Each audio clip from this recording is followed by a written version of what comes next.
got a tornado, possibly more than that in Texas. It's just been rough down there. Spring is a very active weather season in the south, specifically and around, Tornado Alley and the Dixie Alley. And so, yeah, we're seeing some very active weather patterns as we're starting to warm things up from winter into spring and then summer. That's when we start to warm up from winter, that's when things really start to ramp up for them. Thankfully, we don't really see that, right? We got the tornado in December.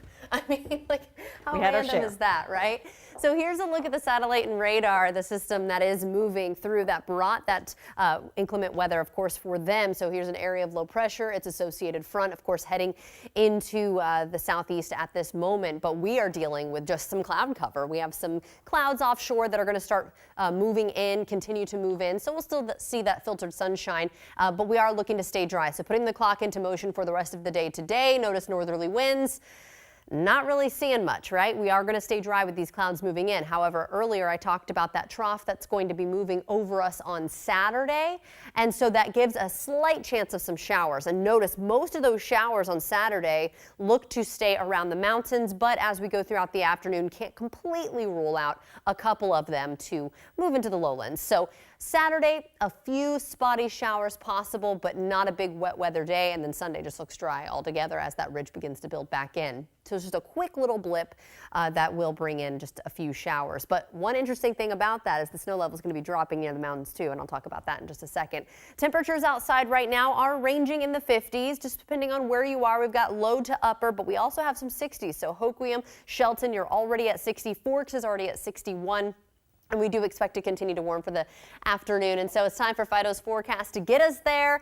And this is Herb. How cute is Herb? Look at that face, that gray muzzle there. Look at it in the beautiful spring flowers in the background. Well, when you're walking your dogs today, you can leave the wet weather gear at home. I know at some point when we start to really increase those clouds, it might look like it's going to rain, but it shouldn't. This should be some dry cloud cover that's moving in.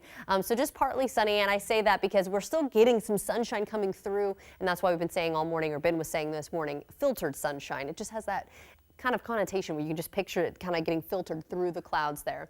So here we go, increasing clouds for our mountains, right? But we're looking to stay dry there as well today and tomorrow. Temperatures are going to be ranging in the low to mid 50s with variable winds around 10 miles per hour. That snow level about 7,000 feet, but notice how it drops into the weekend. So those showers that are moving across the Snoqualmie Pass definitely have the potential to see some flurries out of that. So if you're going to be traveling over Snoqualmie Pass on Saturday, something to be mindful of. It shouldn't really cause a huge concern, but just kind of interesting.